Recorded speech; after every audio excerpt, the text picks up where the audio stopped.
Hello and welcome back to another video. If you're new to the series, let me tell you how it works. I listen to albums throughout the week, some new albums, some older albums. I picked ones I want to give my opinion on and review them in this video. Remember, my opinion is mine and mine only, and you may have a different opinion, so don't take anything I say too seriously. And if you do take it to heart, comment about it. Anyways, let's head on to the first album up. Anyways, after I cut myself short there because I ended the recording a little bit too early, let's head on to the first album of today's video. The first album is For Your Eyez Only by J. Cole. Backstory of the album. This album goes on about J. Cole's friend who went from selling stuff to falling in love to starting a family. After his friend's death, he would use this mixtape as a story to tell his friend's daughter, his story. It was also said that while making this project, a racist neighbor would end up calling the cops on him, saying that he had a drug den, when in all reality, it was just a makeshift recording studio. Information from Genius.com, Apple Music, and Wikipedia. Review. So for this week, I decided that I will no longer be doing cover reviews as for most, I have no proper way to review them. Maybe at some point in the future, going forward, I'll start reviewing them again. But as of now, going forward, I will no longer be reviewing album covers. Anyway, so the cover pretty much is, I'm joking. But no, for real, the album was beautiful. The backstory for this album is enough to make you understand the entire project. The songs where he was talking to his daughter of his friend are the most beautiful songs, as you can tell that J. Cole feels sorry for her and wishes that things could have been different for her. Beats and vocals were great, as the entire album was calming, and it makes sense as it's for a fallen friend and a story for his friend's daughter to hear later on in her life when she's old enough to understand what happened.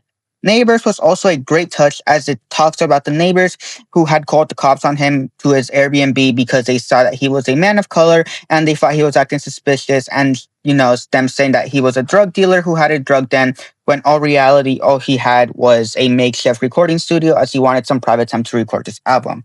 The song Change was also had an amazing message that I think we need now more than ever, about how we need to just come together, forget our differences. But sadly, we live in a world where those in power benefit from us going at it with each other. And overall, this was a great album and a project his friend would definitely be proud of, and was also a good way to talk about his life in such a way where his friend's daughter, when she grows up, she can come back and understand her dad's story. Lastly, my standout song was Neighbors. Up next, we have KOD by J. Cole. Backstory of the album.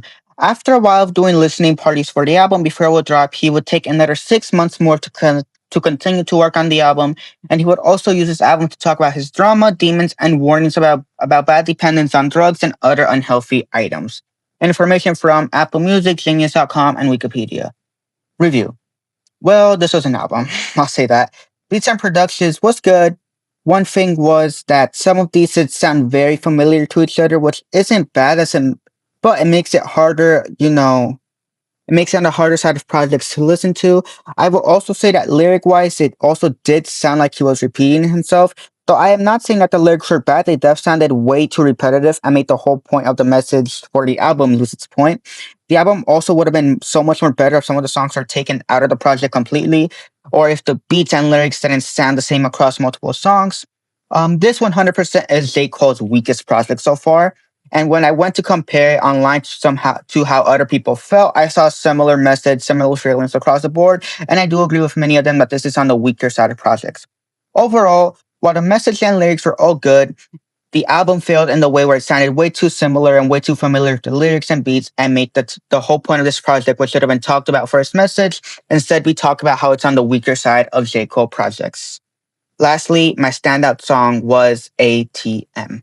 Up next, we have 4L by Yeat. Backstory of the album. Before Yeat would blow up, he would drop 4L, which would help him explode in popularity and make him a brand new and exciting voice in the rapping scene. Info from Apple Music and Genius.com. Review.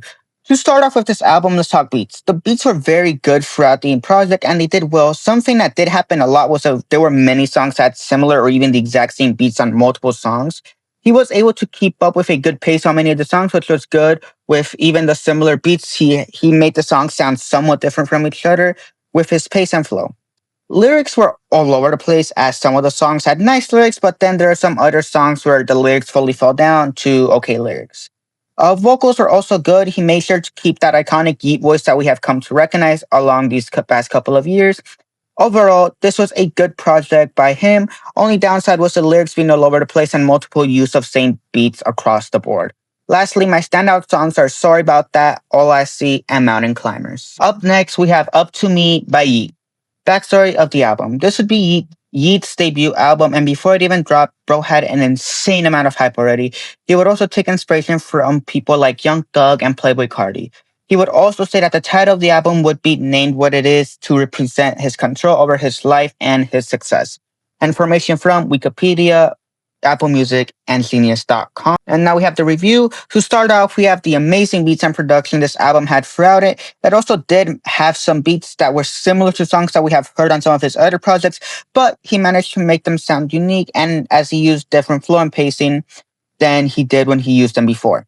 Lyrics fuck, I stuttered. Lyrics were like always for Yeat. Okay. Main issue is that they're all over the place, and due to his iconic sounding voice, it's hard to understand him fully. Overall, this was a good Yeat project with good beats and production, with lyrics being a little confusing, and you can 100% get lost trying to understand what he's saying if you're not fully locked into the songs. But for a debut album, it is perfect. It's exactly what Yeat needed to do, as this for sure makes people know who he is and what you can expect from him going forward. Lastly, my standout songs are Swerved It, Yeah, Money So Big, and Callin' It. Up next, we have Snoop Cube 40 Short by Mountain Westmore. Backstory, the album pretty much allows you to define online was holy stutter. Pretty much all I was able to find online was that this was a collab by massive West Coast rappers in Snoop Dogg, Ice Cube, E40, and Too Short.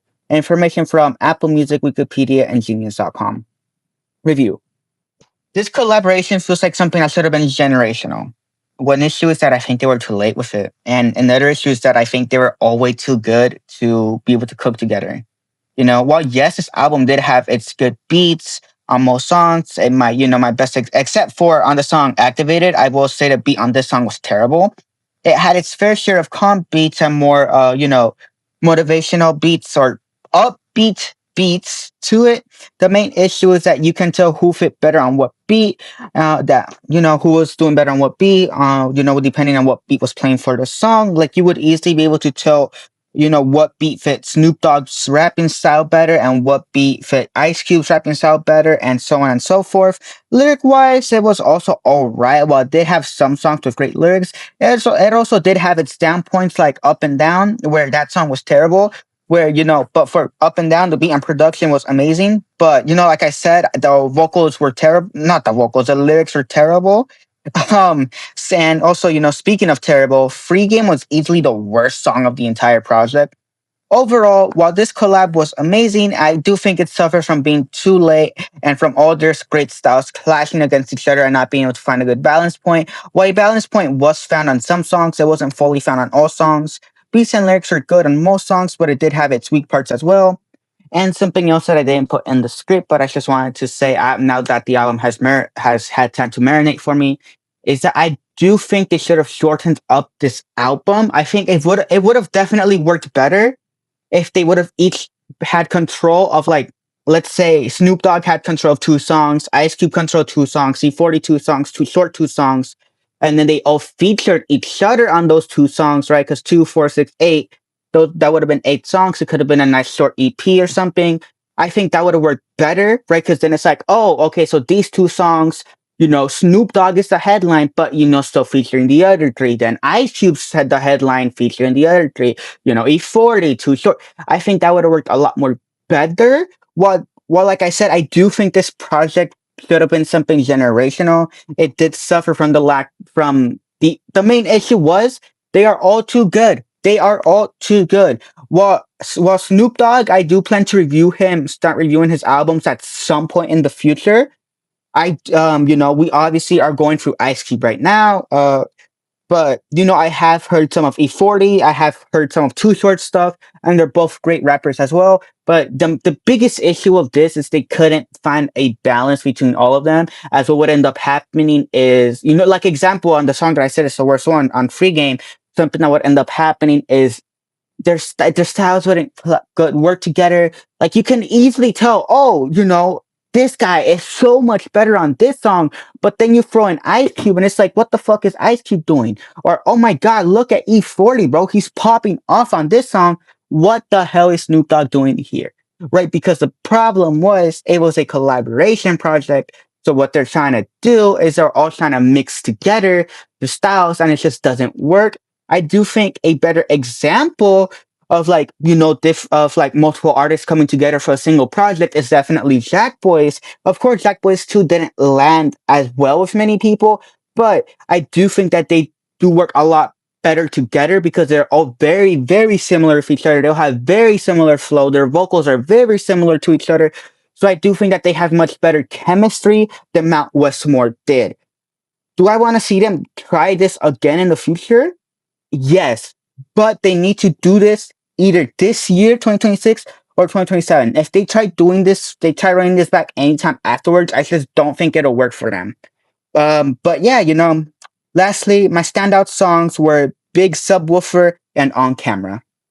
I quickly wanted to add something as I was going over, you know, re-editing that in the picture of the Jack Boys and, you know, what I do think is a good example of what I was trying to say. I did realize that I did say they have similar flow, similar styles. And then about, you know, about Mount Westmore guys, I did say that they had different. So let me clear that up a little bit better. I'm still going to stutter because I'm trying to make this up as I go. You know, I'm trying to figure out the words as I go. But what I think what I'm trying to say, not what I think, what I'm trying to say is, yes, Travis, like, this is Jack Boys. I'm talking about Jack Boys here. Travis Scott, Don Toliver, you can tell they're similar. They do similar stuff. But if I'm to have you do a blind listening, you can easily tell who is Travis Scott and who is Don Toliver because they still have their own separate flows, their own separate pace, their own separate styles. But when they come together, it works a lot more better. Unlike, you know, like the Mount Westmore guys, you know, if you do a blind listening of Snoop Dogg and what's his name, and let's say E40, yes, you might be able to recognize who's who, but based only on their voices, right? But if it was someone else singing it, you try to figure out whose style this is, you're more able to tell like, oh, okay, this is this, this is this. And then when they come together, they don't work as well because Snoop Dogg's style is still a lot more different than E40 style. Like Ice Cube style is a lot more different than Too Short's. Too Short's a lot more than E40. Snoop Dogg a lot more than Ice Cube's. Well, yes, all four of these guys have done features on each other's projects before. Coming together for one collaboration is a lot harder just because their styles are a lot more different. Unlike Jack Boys, where, you know, Travis Scott, Don Toliver, Chase B, Sway Lee, and I'm forgetting the other guy's name, I apologize. Even though they still have their own unique styles, when it comes together, it's a lot more easier for these guys to work together as, you know, they work in the same group, they've done similar things, and it's just, you know, I do think that these guys, they suffered from that. They really should have done what I think they should have done, and that's like, you know, have Ice Cube take control of two songs and feature Snoop, 40, and Short. Then, you know, then same thing, rinse and repeat for the rest of the guys. But yeah, up next we have Man Down by Ice Cube. Backstory of the album. Pretty much all I was able to find online was that for this one is that this is Ice Cube's first solo album after 6 years, and that he also stayed within the Ice Cube we have all come to know, even after all his success as an actor. Information from Wikipedia, Genius.com, and Apple Music. Review. Man Down, Man Down! We have made it to another Ice Cube album. Get it? Because the album's called Man Down. I said the name, right? I don't know if I said the name. The album's name is Man Down by Ice Cube. I feel like I didn't say the name.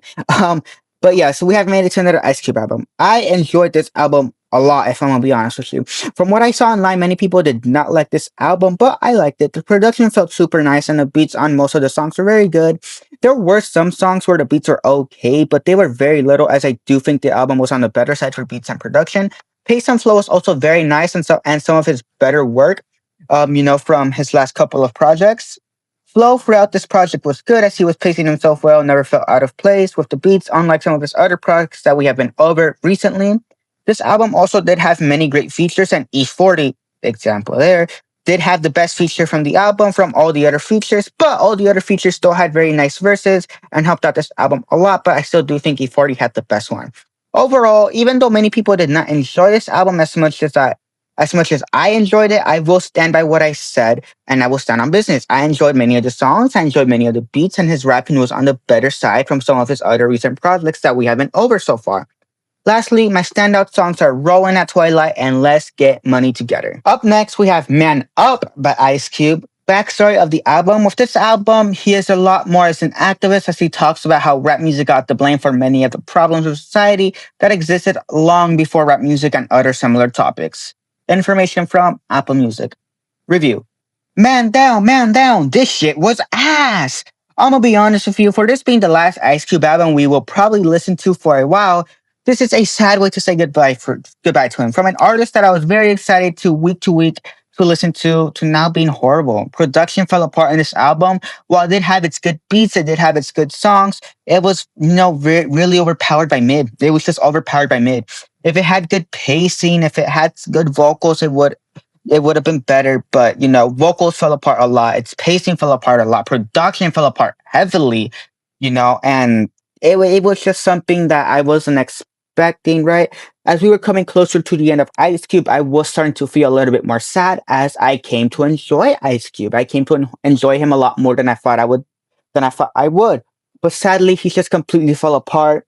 And while the message of what he was trying to get through in most of the songs was very good, very smart, something that really he should have found a way to do better. It's just not something we will be talking about, as it will go down as Ice Cube trying to, keep up with his legacy and just not being able to. And I don't know. I didn't even want to see the reviews for this album because I just knew people would be, they would be cooking him. And yeah, I feel bad for Ice Cube. If he does make another album, I really do think his next album should be his last album, and hopefully it's a lot better than this one, because if this is his last album, it is a very, very sad way to end off the legacy career that he has had. And overall, that, like I said, from someone who came to really enjoy Ice Cube's music and become a fan of him, it is very sad that for God knows how long, I will be left with a sour taste on my mouth because Ice Cube's last couple of projects were horrid. Lastly, this album did not have any standout songs for me. Up next, we have Monica by Jack Harlow. Backstory of the album. With an interview with Apple Music, Jack would say he wanted to transcend with this album and that he wanted it to be different from anything else that he has made in the past, which explains the long gap between his last project and the release of Monica. Information from Apple Music. Review. Finally, we have Monica by Jack Harlow, and wow, this album was super different from some of his other projects. The jazz beat feel that he went for was perfect for him, as his vocals went super well and he sounded natural during the entire project. Production and beats are also spot on and perfect for him trying to be different from his previous work. This so far has to be the best jazz type album of 2026. Lyrics, flow, and pace were perfect as well, as in the lyrics he was singing to someone in each song, and his pace and flow went perfect with the beats, and he managed to, keep himself at good pace and keep up with a smooth voice or going into a faster flow, or depending on the beat that was playing. Overall, this was a great album by Jack Harlow, and he definitely landed spot on with transcending his album work. Production and pacing were also very good, so whoever produced it, pat on the back, and of course, pat on the back to Jack, as he did amazing on this project. And as someone who did hear some of Jack Harlow when he was first popping off, comparing that work to this work, he has completely changed. He has completely reinvented himself, and I'm very, very excited to see what he does going forward with his music career. Lastly, my standout songs are Trade Places and Lonesome. Before we continue, I want to say thank you to the partner of the channel, Midkit Mystery Boxes. If you don't know what they are, let me tell you. Midkit Mystery Boxes are gaming-related mystery boxes that you can get on a month-to-month subscription or a one-time purchase if you want to try it out for a month or gift it to someone else. They have all types of boxes for the PS4, the PS5, the Xbox consoles, Nintendo Switch, and even PC. You can receive gaming accessories to help improve your gaming experience, gaming-related items to help decorate your room, and even goodies to try at home like chips, candy, and even sometimes you can receive G Fuel packets for you to try at home and see if you want to purchase some more. If you are interested in trying them out, make sure to use my affiliate link or use code TrainDavid when checking out for a discount code and to support the channel. Anyways, let's head on with the rest of the video. And now it's time for everyone's favorite part of these videos, standout albums of the week! Rah! Alright, if you don't know what standout albums of the week are, let me tell you. Standout albums of the week are pretty much two albums that I select that I've listened to this past week.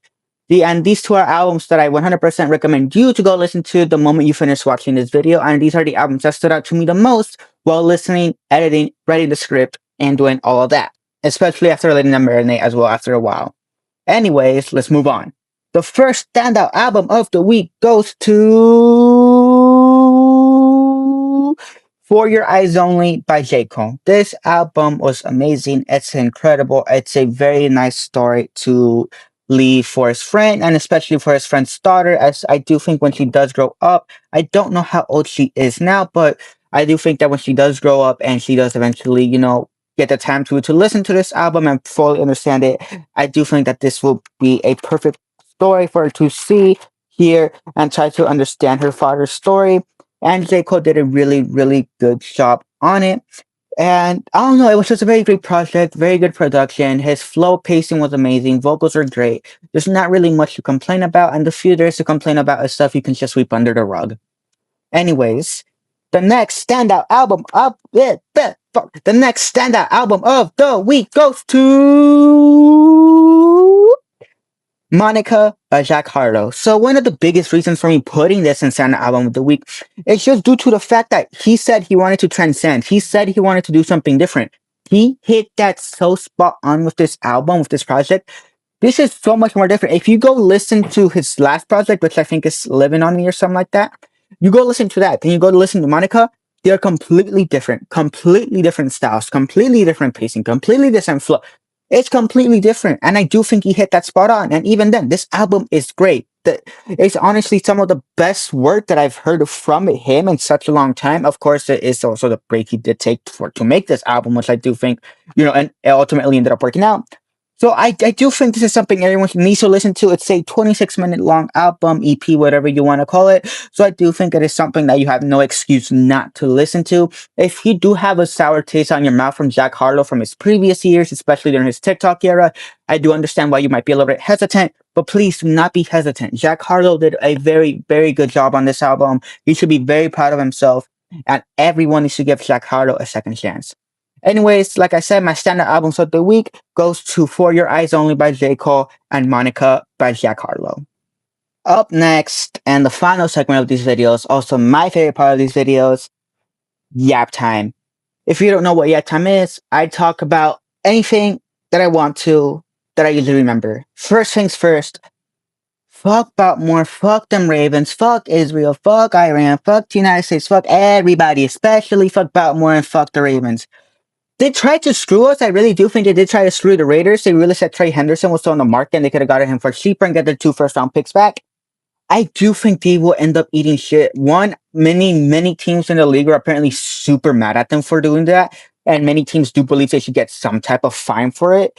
Because it was pretty much well known. If you can read, you knew that Max Crosby was still going to be injured. He was coming off of surgery. He obviously was not going to pass a physical at this. I don't think anyone could pass a physical, right? You come out of surgery and like a couple weeks later, you're doing a physical for a football team. I don't think anyone would be able to pass it. I just think that the Ravens ended up realizing, we can get this guy for cheaper, get our first round picks back, and maybe screw up Vegas while we're at it.